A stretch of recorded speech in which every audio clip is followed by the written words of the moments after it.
पहचान पूरे गुरु की और सच्चे परमार्थ की। सत्संग के वचन। गुरु सोई जो शब्द सनेही, शब्द बिना दूसर नहीं से। आम वेदांती कहते हैं कि गुरु की पहचान यह है कि वह ब्रह्मा क्षोत्रिय ब्रह्मानिष्ठ हो, लेकिन संत कहते हैं कि गुरु शब्द अभ्यासी होना चाहिए। कानों की घूं घूं शब्द नहीं। जब अभ्यासी 9 दरवाजों को छोड़कर ऊपर चढ़े, सूरज चंद्रमा और वेदों में बयान किए गए देवयान और पितृयान मार्ग को पार करके अष्टदल कमल में जाएं, वहां सतगुरु खड़ा है। सतगुरु को साथ लेकर जब तुरिया पद में जाता है, वहां से शब्द शुरू होता है।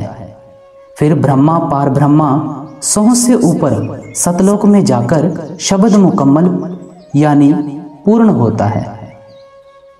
कहते हैं जो गुरु खुद शब्द अभ्यासी हो और हमें शब्द का रास्ता बताए, उससे रास्ता ले लो। शब्द कहो या नाम कहो, कलमा कहो या कलामे इल्लाही या आकाशवाणी कह दो। गुरु नानक साहिब उसको सच या गुरबाणी भी कहते हैं। अगर शब्द अभ्यासी शब्द स्वरूपी गुरु नहीं तो उसे गुरु न कहो। जब शब्द रूपी शब्द अभ्यासी गुरु मिले, उसे धारण कर लो। हुजूर स्वामी जी महाराज फरमाते हैं, शब्द सूरत बिन जो गुरु होई, तां को छोड़ो पाप कटा। हम सभी गुरु धारण करते आए हैं, अब तो वे है नहीं, मगर जब वे आया करते थे लोग 5 रुपए देते थे, मैं 10 दे दिया करता था। जब महाराज यानी बाबा जयमल सिंह जी मिले तो मैंने वंशावली गुरु से साफ साफ कह दिया कि मुझे पूरे गुरु मिल गए हैं। वे वंशावली गुरु थे। शब्द अभ्यासी गुरु बहुत कम मिलते हैं। आम लोग पढ़ने को शब्द कह देते हैं। कई दफा सत्संग में आगे भी बयान किया गया है कि शब्द 2 प्रकार का होता है, वर्णात्मक और धुनात्मक।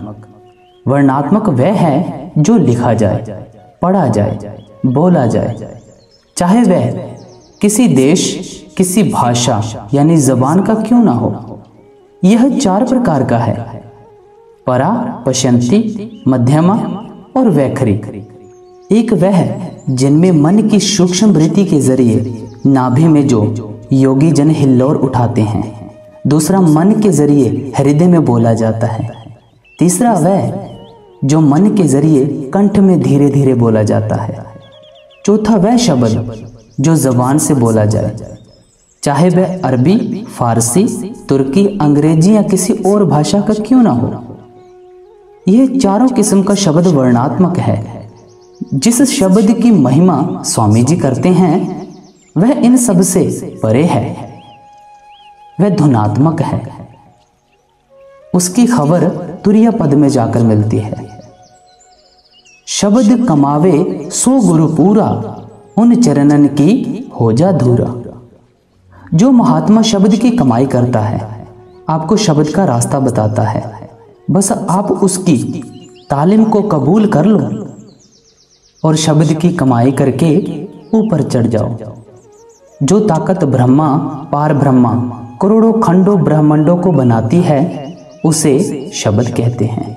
सारा ब्रह्मांड शब्द से पैदा होता है। जो उस शब्द की महिमा करे और कमाई करे, आप ऐसे महात्मा से प्यार कर लो। और पहचान करो मत कोई, लक्ष्य अलक्ष्य ना देखो सोई। कहते हैं और पहचान करने की जरूरत नहीं कि वह गृहस्थी है या त्यागी है, हिंदू है या मुसलमान है, ईसाई है या यहूदी है, चाहे किसी मजहब का क्यों ना हो। हम स्कूलों कॉलेजों में जाते हैं, हमारे उस्ताद हिंदू भी होते हैं, ईसाई भी होते हैं। हमने कभी ये तो नहीं कहा हमें हिंदुओं से पढ़ना है, मुसलमानों से नहीं पढ़ना है। हमें गुरु से नाता नहीं करना, रिश्ता नहीं करना, खाना नहीं, पीना नहीं। हमें तो उनसे रूहानी तालीम लेनी है। कहते हैं आप उनसे राह लेकर रूहानी सफर तय कर लो। शब्द भेद लेकर तुम उनसे शब्द कमाओ तुम तन मन से। प्रेम और प्यार से शब्द की कमाई कर लो। जब तक आदमी की रूह 9 द्वारों को छोड़कर सूरज चंद्रमा को पार करके अष्टदल कमल को पार करके तुरीय पद में नहीं आती, वह शब्द खींचता नहीं। जिस तरह ताजी जनी हुई गाय या भैंस के बछड़े को बांध दो और गाय या भैंस को खुला छोड़ दो तो भी वह कहीं नहीं जाती, क्योंकि वह मोहब्बत की रस्सी से बंधी हुई है। हमारी रूह पहले मस्तक से उतरकर हाड़ मांस चाम और रोम रोम में रची हुई है, फिर शरीर से निकलकर माँ बाप बेटे बेटियों में, वहां से निकलकर मासियों फूफियों नानियों नातियों में, जमीनों में, मकानों में, मोटर कारों वगैरह वगैरह में। जहां जहां तक हमारा ख्याल जाता है हमारी रूह इनके साथ बंधी हुई है।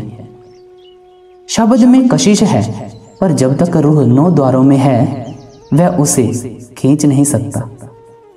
जिस तरह वह पहिया यानी सान जो चाकू या तलवार को तेज करता है, जो पठान लिए फिरते हैं, वह तो हो उस दीवार के पास और आपका चाकू हो यहाँ, तो क्या वह तेज करेगा? कभी नहीं। जब तक आपका चाकू उसके साथ रगड़ न खाए तेज नहीं हो सकता।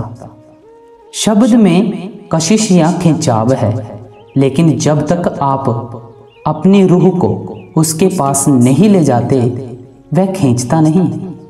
जिस तरह जब तक सुई चुंबक के दायरे में ना आए वह खींची नहीं जाती, इसी तरह शब्द में कशिश है, पर जब तक आप अपनी रूह को उसके दायरे में नहीं ले जाते वह खींचता नहीं। फर्क इतना ही है।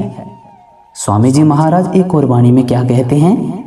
गुरु मता अनोखा दरसा, मन सूरत शब्द जाय परसा।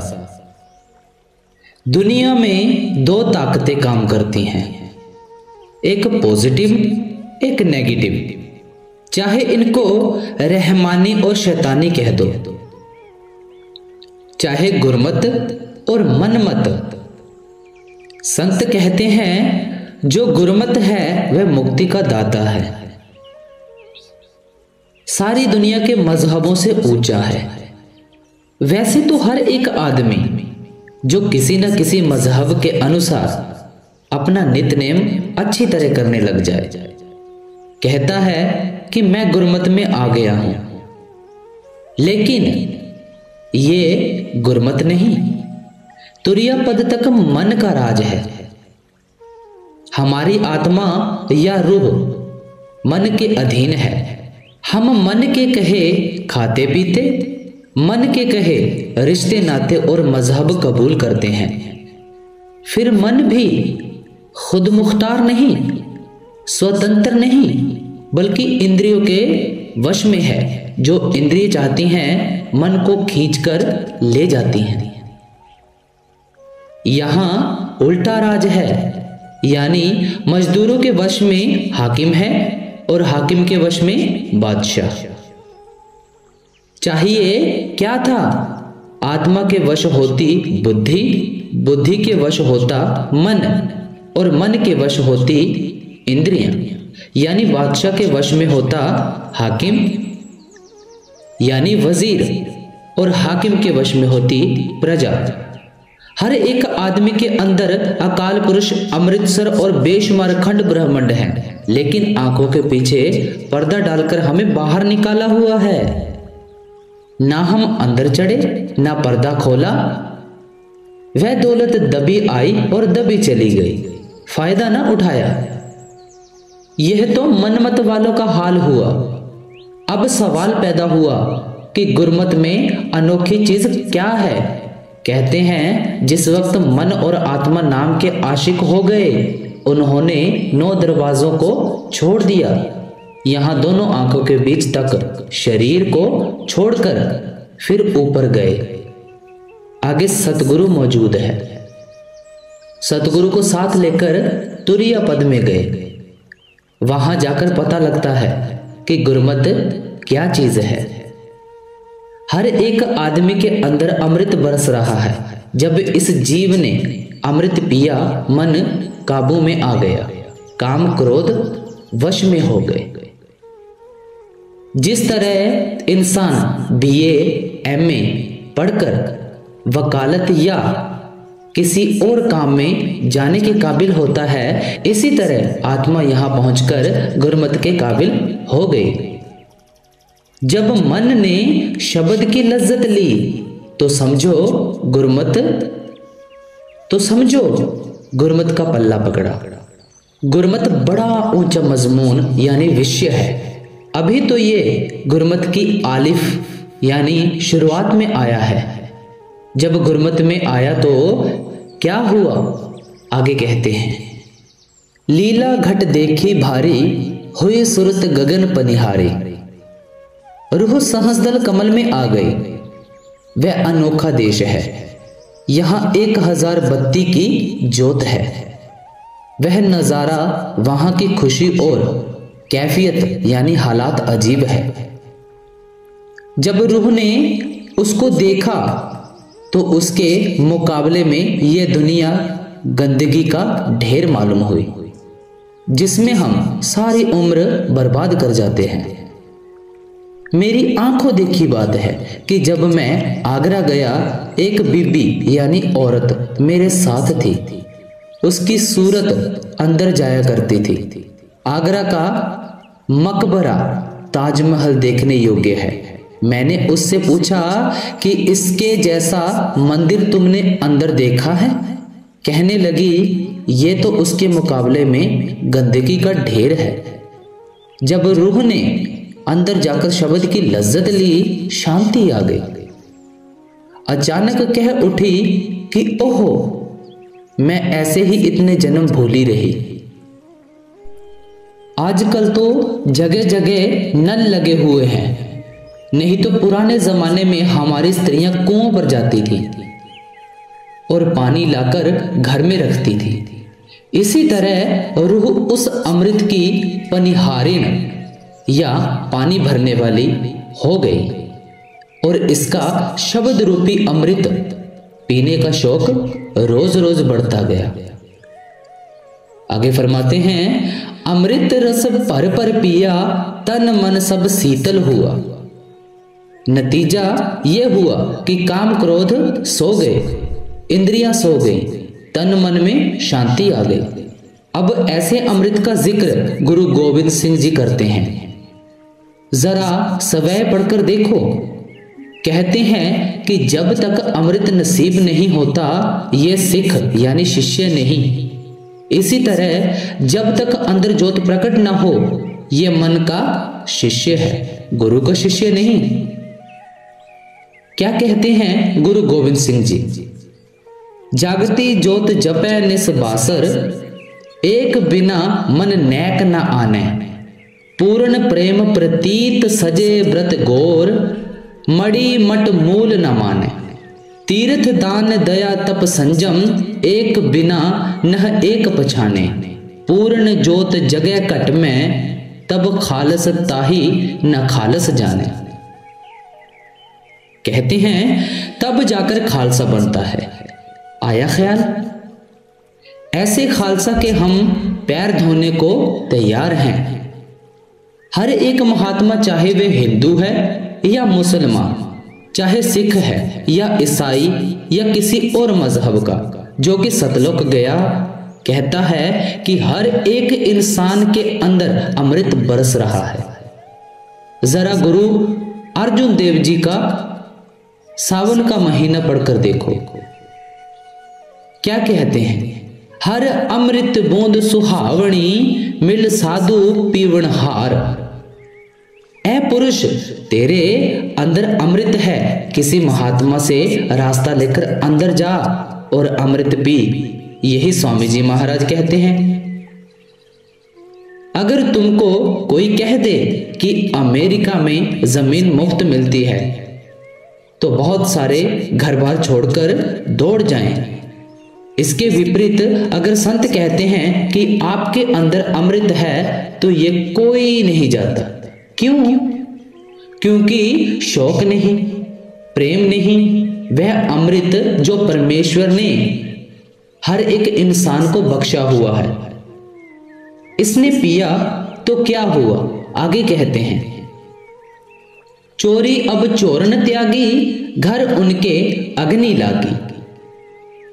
क्या स्त्री क्या पुरुष, चाहे वे किसी कौम किसी मजहब का क्यों ना हो, हर एक के अंदर काम, क्रोध, लोभ, मोह, अहंकार 5 डाकू हैं जो इसकी दौलत को लूटते जा रहे हैं। दुनिया के जितने आदमी हैं सबके अंदर की दौलत लुटी जा रही है। ये इंसान बाहर दुनिया के खट्टे मीठे रस लेता है, जो अंदर अमृत है उसको डाकू लूट रहे हैं। महात्मा दुनिया में आकर होका देते हैं कि भाइयों, आप सबके अंदर अमृत बरस रहा है जिसको काम, क्रोध आदि डाकू लूट रहे हैं। अगर बचा सकते हो तो बचाओ। जब दुनिया नहीं सुनती तो वे क्या करें? खैर, जब आत्मा या रूह ने अमृत पिया, जो डाकू थे हाथ जोड़कर खड़े हो गए और एक एक करके सारे बाहर निकल गए। जब ये 5 डाकू बाहर निकले तो उनकी जगह विवेक, वैराग्य, धीरज, क्षमा, शांति 5 पहरेदार आ गए। यानी नेगेटिव पावर्स, यानी तमोगुणी शक्तियां, दुश्मन ताकतें जो थीं निकल गईं। पॉजिटिव पावर्स यानी दयाल की शक्तियां, दोस्त ताकतें आ गईं। डाकुओं के घर जल गए। अब उनको अंदर जाना नसीब नहीं होगा। पहले काम बाहर निकलता है, फिर क्रोध, फिर लोभ, फिर मोह, फिर अहंकार। अब नाम का राज हो गया। साहू अब घट में जागे, पहरा दे शब्द अनुरागे। जब चोर निकल गए तब वे साहूकार, जो चोरों के जुल्म से दर बदर बाहर फिरते थे, अपने घर आ गए। जहां काम था वहां शीतल और संतोष आ गए। जहां क्रोध था वहां क्षमा आ गई। लोभ की जगह शांति आ गई। इसी तरह औरों का भी समझ लो। जब तक अंदर चोर थे, साहूकार बाहर थे। जब साहूकार अंदर आ गए तब चोर बाहर निकल गए। जब चोर बाहर निकले, प्रेम और प्यार आ गया। सूरत को शब्द की लज्जत लेने का मौका मिल गया। जब नाम की लज्जत ली, शांति आ गई। मैं हमेशा कहता हूं कि जो नाम मुक्ति देता है, यानी लैंग्वेज, भाषा नहीं है, ना अरबी, ना फारसी, ना तुर्की, ना अंग्रेजी और ना ही कोई और भाषा। जब भाषा नहीं तो कोई वेद शास्त्र ग्रंथ पोथी भी नहीं। गुण गावत मन हुलसाया, धुन धावत अधर चढ़ाया। मन और आत्मा अमृत को पीकर शब्द के गुण गाने लग पड़े। शब्द के आशिक हो गए।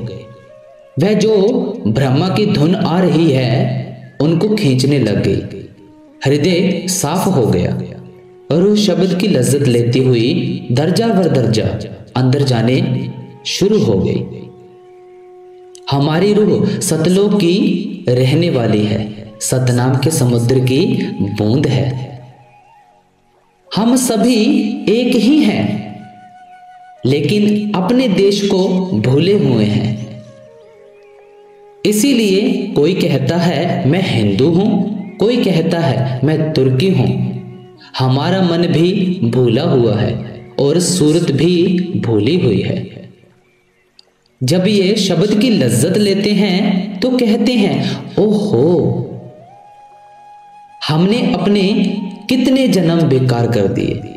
ये सोचकर मन और रूह तरक्की करके रूहानी मंडलों पर चढ़ना शुरू हो गए। जगमग हुई ज्योत उजियारी, घट खिल गई कमल की यारी। अब 1000 बत्ती की ज्योत क्या नूर सामने है? यह जो मंदिरों में ज्योत रखते हैं ये उसकी नकल है, बल्कि गुड्डियों का खेल है। जिस तरह छोटे छोटे लड़के लड़कियां गुड्डियों का ब्याह करते हैं, इसी तरह ये है। ऋषि मुनि अभ्यास करके अंदर गए, ज्योत के दर्शन किए। जब ख्याल बाहर आया, लोगों को बताया। उन्होंने बाहर मिट्टी का दिया बना लिया और रुई बटकर उसकी ज्योत बना ली। जब रूह अंदर गई, ज्योत जग उठी। हजारों बगीचे और गुलशन रूह के सामने आ गए। सुंदर की खिड़की खोली, सुखमन में धुन नित बोली। हर एक आदमी के अंदर 22 सूत्र हैं। आया ख्याल? अब ये स्वामी जी पहले सूत्र का हाल कह रहे हैं। जिस वक्त ज्योत प्रकट हो गई, आगे उसके बीच में रास्ता है। जो अंदर नहीं गए उनको क्या इल्म कि ये कैसा रास्ता है, लेकिन जो अंदर गए वे भी नहीं बयान कर सकते। उसका नमूना बाहर है ही नहीं। फिर भी इशारा देते हैं। गुरु नानक देव जी जब मक्का शरीफ यानी काबा गए, काजी रुकनुद्दीन से मिले। उसने परमात्मा के घर की वाकिफियत पूछी। वहां कहते हैं, एक महल दुई बारियां, शिव शक्ति सल्तान, खिड़की खोल दीदार देन, बहुत वधाई न मान। जब उस रास्ते या खिड़की को खोला और रूह सुषुम्ना में प्रवेश करके ऊपर गए, तो उस शब्द को सुनने के काबिल हो गए। ये कैफियत या अवस्था आप सबके अंदर है, मगर जो अंदर जाता है वह देखता है। पाठीताई में पूरे गुर की साची वाणी, सुख मन अंतर सहज समानी। अब ये ग्रंथ साहिब का कथन है। चढ़ बंक की वाड़ी खोली, त्रिकुटी जा हुई अमोली। अब रूह पहली सूत्र यानी सहस्रदल कमल का नजारा लेकर बंकनाल से होती हुई त्रिकुटी में आ गई। बंक का अर्थ है टेढ़ा, तुरिया पद, सहस्रदल कमल और ब्रह्मा। त्रिकुटी के बीच एक सुरंग है, टेढ़ा रास्ता है जो बाल से भी बारीक है। मन और आत्मा को उसके बीच में से गुजरना है। पहले सीधा जाना पड़ता है, फिर नीचे जाना पड़ता है और फिर सीधा। कबीर साहिब कहते हैं, कबीर मुक्त दुआरा संकुरा राई दसें पाए। जिस रास्ते से सूरत को जाना है वह राई के 10वें हिस्से से भी बारीक है। लेकिन हमारी क्या हालत है? मन तो मैगल होए रहियो निकसो कियो के जाए। मन हाथी है, भाव मेरी कौम मेरा मजहब, मैं आलिम मैं फाजिल, मेरे बेटे मेरी बेटियां, मेरा धन मेरी जायदाद, मैं ऐसा मैं वैसा। फिर ये उस रास्ते से निकल कैसे सकता है? जब गुरु नानक देव जी काबा गए तो काजी रुकनुद्दीन ने पूछा कि अंदर जाने का रास्ता कैसा है। उन्होंने यही कहा, रहा खुदाई पिहावला, बालहू 10वें पाई, हाथी जाई न सकनी, होमे रखे अड़ाई। ए रुकनुद्दीन, जो खुदा के पास जाने का रास्ता है वह बाल के 10वें हिस्से से भी बारीक है। मन हाथी बना हुआ है, फिर ये किस तरह अंदर जा सकता है? जब तक ये अभ्यास करके मन को बारीक नहीं करता तब तक इस रास्ते से निकल नहीं सकता। भाई गोकुल सिंह, हुजूर ये भी तो कहा है, कबीर ऐसा सतगुरु जे मिले तुठा करे पसाऊ, मुक्त द्वारा मोकला सहजे आवऊ जाऊ। हाँ, जब सतगुरु मिले ये मेहनत करे तो निकल सकता है, लेकिन किसकी कृपा से निकला? गुरु की कृपा से। इस देश में हमारी आत्मा के ऊपर स्थूल शरीर है, उसके अंदर सूक्ष्म और कारण शरीर है। तुरीय पद में सूक्ष्म गिलाफ है। स्थूल शरीर तो उतर गया, लेकिन ब्रह्मा में इसके अंदर कारण शरीर, कारण गिलाफ है। आत्मा 3 गिलाफों से ढकी हुई है। अब रूह ब्रह्मा यानी कारण देश में आ गई। ज्यों फेरत पान तमोली, यों धुन घट सूरत रोली। हमारे 3 प्रकार के कर्म हैं, क्रियमान, प्रारब्ध और संचित। क्रियमान कर्मों का खजाना हमारे हृदय पर है। मिसाल के तौर पर हम किसी को मारते पीटते हैं, इसका संबंध हृदय से है। प्रारब्ध वे कर्म हैं जो हम लेकर आए हैं, वे हमें भोगने पड़ते हैं। बाकी रहे संचित, इनका खजाना ब्रह्मा में है। जब से दुनिया बनी है हम यहाँ आए हुए हैं। हम कर्म करते ज्यादा हैं, लेकिन भोगते कम हैं। उस दिन से लेकर आज तक का हमारा कर्मों का स्टॉक जमा है। ये स्टॉक अवतारों का भी होता है। अगर खत्म हो जाए तो वे आए क्यों? इसलिए सूरत को वहां ब्रह्मा या त्रिकुटी में काफी समय रहकर अभ्यास करना पड़ता है। अभ्यास करने से संचित कर्मों का खजाना जल जाता है। जिस तरह पनवाड़ी रात में पान के पत्तों को कपड़े में लपेटकर रख देता है और सुबह जो गले सड़े पीले रंग के पत्ते होते हैं उनको कैंची से काटकर साफ कर देता है, ऐसा मालूम होता है कि अभी ही पौधे से तोड़े गए हैं। इसी तरह ब्रह्मा में आत्मा की हालत होती है। ब्रह्मा की धुन आत्मा की तमाम मैल को धोकर उसको निर्मल कर देती है। क्या महिमा गुरु पद गाऊं, छिन छिन में उमंग बढ़ाऊं। इस दुनिया में गुरु का देह स्वरूप है। जब ऊपर सहस्रदल कमल में जाएंगे तो गुरु का सूक्ष्म रूप है। इसके ऊपर शब्द स्वरूप है। वह जन्म मरण में नहीं आता, बल्कि हमेशा रहता है। जो वह देश है, जो उसकी कैफियत है, जो उसकी खुशी है, जो उसकी धुन में कशिश है, उसका जबान बयान नहीं कर सकती। उसका नजारा दुनिया में है ही नहीं। सुर नर मुनि गति नहीं जानी, यह अचरज अकथ कहानी। कहते हैं जो नर सृष्टि यानी मनुष्य जाति है, वह तो इस दुनिया में बैठी है। जो देवी देवता हैं वे सूक्ष्म देश में बैठे हैं। इन दोनों को उस देश की खबर नहीं और ना ऋषि मुनियों को खबर है। वे भी नीचे बैठे हैं। वे अचरज देश है।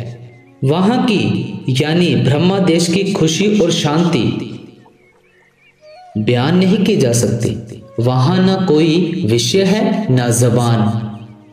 वहां अचरज जबान है जो कहीं नहीं जा सकती। सूत्र में जा शब्द समानी, अद्भुत धुन किंगरी छानी। जब अभ्यास करके हमारा संचित कर्मों का खजाना जल गया, जो कि ब्रह्मा में पड़ा हुआ था, तब सतगुरु हमें पार ब्रह्मा में ले गया। वहां पहुंचकर आत्मा के ऊपर से सब गिलाफ उतर गए। आत्मा नंगी हो गई। अब इसका नूर 12 सूर्य का है। यहां हम एक सूरज की तरफ मुंह नहीं कर सकते। आत्मा कोई छोटी चीज नहीं, सतनाम के समुद्र की बूंद है। जब स्थूल, सूक्ष्म और कारण तीनों शरीर उतर गए, सारी बीमारियां हट गई, तब मालूम हुआ कि मैं आत्मा हूं। फिर इसको तलाश होती है कि मेरा परमात्मा कौन है, और ये उससे मिलने की कोशिश करती है। जब पूरा शिष्य हो और पूरा गुरु हो, तब ये दौलत मिलती है सबके अंदर। क्या कहते हैं तुलसी साहिब जी? है नेरे सूझे नहीं, लानत ऐसी जिंद, तुलसी इस संसार को पयो मोतिया बिंद। यही गुरु अमरदास जी कहते हैं, माया तारी अत अन्ना बोला।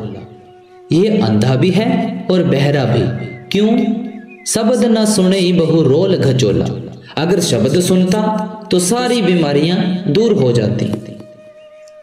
आया ख्याल? महात्मा तो केवल इशारा देते हैं, जाना ना जाना इसका काम है। अब सवाल पैदा हुआ कि वह जो सूत्र यानी पार ब्रह्म की धुन है वह कैसी है?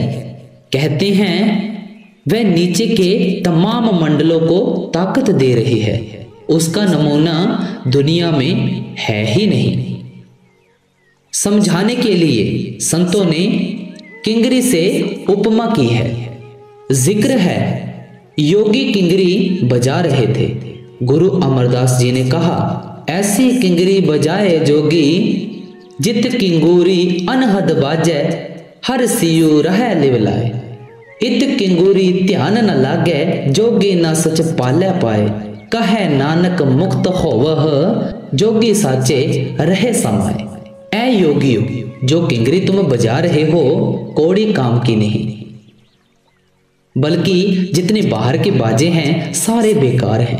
तुम्हारे अंदर पारब्रह्म में किंगरी बज रही है, उसको सुनो। गुरु अर्जुन देव जी कहते हैं, किंकुरी अनूप बाजे, जोगिया मत वारो रे। ऐ योगियो, क्यों भूले हुए हो? उस अनुपम किंगरी को सुनो। गई महासूत्र के नाके, गुरु दया अचंभा ताके। अब रूह पार ब्रह्मा की चोटी यानी महासूत्र के देश में आ गई। महासूत्र में अंधेरा है, बावजूद इसके कि आत्मा का अपना प्रकाश 12 सूरज का है, लेकिन उस तिमिर खंड में यानी वह प्रकाश कोई काम नहीं देता। कई महात्मा बगैर गुरु के वहां तक पहुंचे। अब आगे कौन जाए? बगैर गुरु के कोई उस राह पर एक कदम भी नहीं चल सकता। जो रूहें वहां आबाद हैं उनको कोई तकलीफ नहीं। जिस तरह हम रात को लालटेन लेकर अपना काम करते हैं, इसी तरह वे रूहें अपने प्रकाश से अपना काम करती हैं। जब कोई रूह पूरे गुरु के साथ सचखंड जाती है तो वह कहती है कि काश उसे भी पूरा गुरु मिल जाता और वह भी सतलक पहुंच जाती। इसीलिए जरूरी है कि इंसान पूरा गुरु खोजे। ग्रंथ साहिब में जगह जगह गुरु नानक देव जी और अन्य महात्माओं ने पूरे गुरु के निशान यानी लक्षण दिए हैं। सो महासूत्र में गुरु की अनोखी दया और मेहर होती है। जिस अंधेरे को आत्मा का 12 सूरज का प्रकाश पार नहीं कर सकता, उस राह से गुरु अपनी रोशनी से पार कराता है। यह गुरु की बढ़ाई है, गुरु की महिमा है। इसीलिए ग्रंथ साहिब में और अन्य ग्रंथों में जगह जगह गुरु की महिमा है। फिर भंवर गुफा लगी डोरी, सौंग जा सूरत जोड़ी। अब रूह महासूत्र का अंधेरा पार करके सोह के देश में आ गई, जिसको भंवर गुफा भी कहते हैं। सोह का अर्थ है जो तू है सो मैं हूं। जो मुसलमान फकीर हुए हैं, जिनको पूर्ण गुरु मिला है, वे भी इसी रास्ते से गए हैं। उन्होंने इसको अनाहु कहा है। अनाहु का मतलब है जो तू है सो मैं हूं। जिस तरह बूंद समुद्र को देखकर कहती है कि मैं समुद्र की जात हूं, समुद्र भी पानी है और मैं भी पानी हूं। इसी तरह रूह परमात्मा को देखकर कहती है कि मैं परमात्मा की अंश हूं, फिर उसमें समाने की कोशिश करती है। गुरु नानक देव जी, कबीर साहिब, तुलसी साहिब, दादू साहिब, पलटू साहिब, स्वामी जी महाराज, मौलाना रूम, शम्स तबरेज और अन्य जितने अल्लाह दर्जे उच्च कोटि के संत हुए हैं, ये रास्ता उनका है। नहीं तो बहुत से भेषधारी तथा अन्य मतों वाले यहाँ हृदय तक ओम सोह ही करते हैं। मैंने खुद किया है। सतगुरु पद सत कर जाना, गति मति क्या कहूं बखाना। अब रूह सतगुरु की गोद में यानी सतनाम की गोद में आ गई। सतगुरु का असली रूप शब्द है जो सचखंड में जाकर मिलता है। जब योगियों ने गुरु नानक देव जी से पूछा कि आपका गुरु कौन है, तो उन्होंने कहा, शब्द गुरु सूरत धुन चेला। जो गुरु का देह स्वरूप है उसका क्या काम है? रूह को नाम देकर सतनाम की गोद में पहुंचा देना। आगे सतनाम अपने पास नहीं रखता, बल्कि उसको कुल मालिक यानी अनामी के पास भेज देता है। जब बूंद समुद्र में मिल गई, समुद्र हो गए। सतनाम लाफानी या अविनाशी देश है। वह ना कभी प्रलय महाप्रलय में गिरा है ना गिरेगा। सतनाम ला बयान है, उसका बयान नहीं किया जा सकता। यही मुसलमान फकीर कहते हैं कि उसको ना किसी ने बयान किया है ना करेगा। करोड़ों सूरज करोड़ों चंद्रमा की रोशनी इकट्ठी करो, वह सतपुरुष के एक बाल का मुकाबला नहीं कर सकती। फिर क्या बयान करोगे? संत हमें उसके साथ मिलाने के लिए आते हैं। शशि सूर अनेकन पांति, देखे और आगे जाते। अब रूह करोड़ों सूरज और करोड़ों चंद्रमा की रोशनी देखती हुई आगे को जा रही है। लख अलख अगम दर्शाना, मिला राधा स्वामी नाम निशाना। सतलोक के आगे दो पर्दे यानी दो देश अलख और अगम है, जिनको पार करके रूह को अनामी में जाना है। यही ग्रंथ साहिब में गुरु नानक देव जी ने कहा है, तू अकाल पुरख नाही सिर काला, तू पुरख अलेख अगम निराला। निराला कहो, स्वामी कहो या राधा स्वामी कहो, ये आखिरी देश है।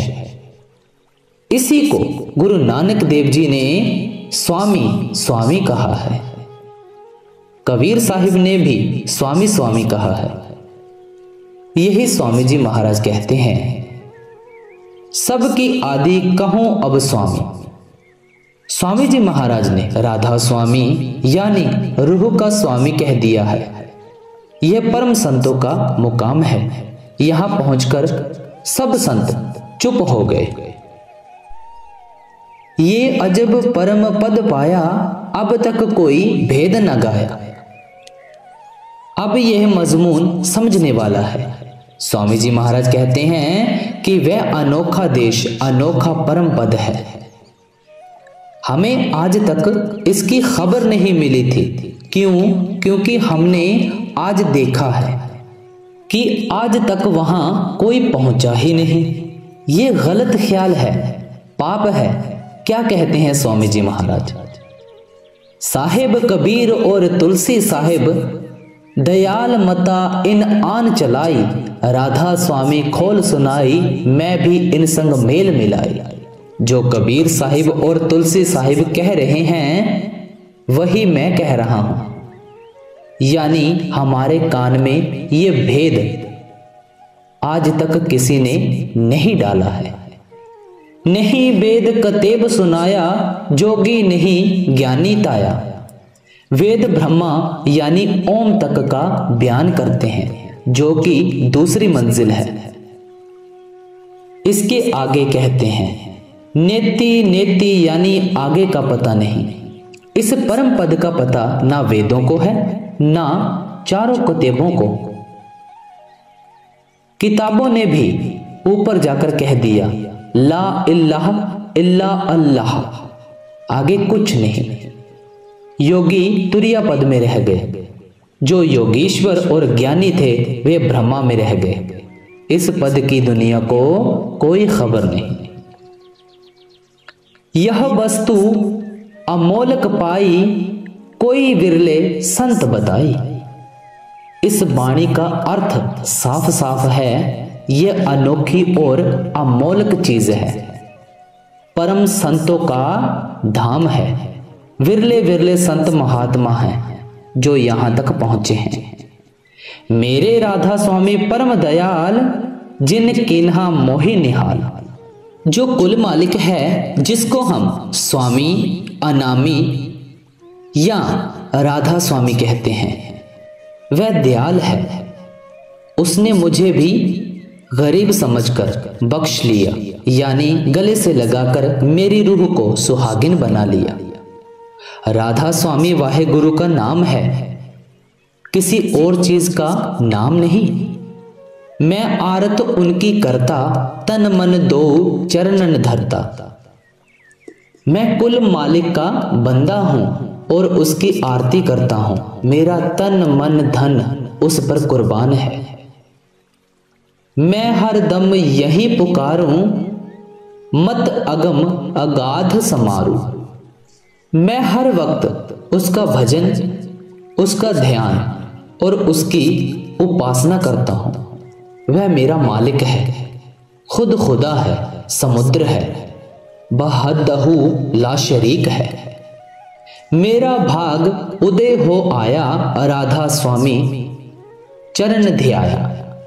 अब कहते हैं मेरे बड़े ऊंचे भाग्य हैं, राधा स्वामी देश में आ गया हूं, स्वामी जी की शरण में आ गया हूं। जग स्वाद लगा सब फीका, राधा स्वामी नाम मैं सीखा।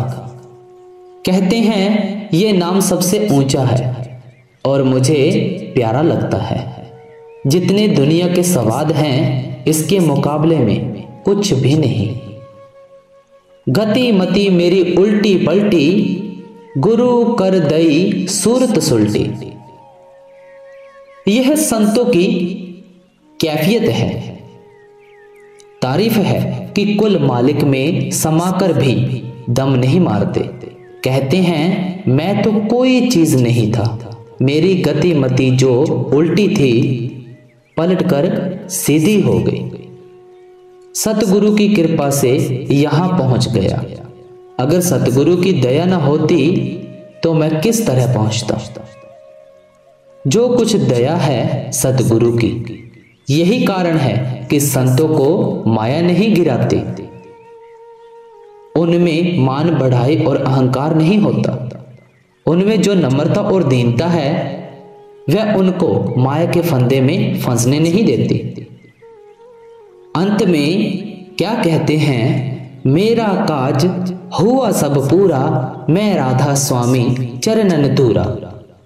मेरा काम पूरा हो गया, मैं कुल मालिक के चरणों की धूल बन गया। क्योंकि मेरी रूह रूपी बूंद समुद्र में मिलकर समुद्र हो गई, इसलिए मेरी मुक्ति हो गई। गुरु प्यारे साध संगत जी, ऐसे ही गुरु की वाणी के साथ जुड़े रहें।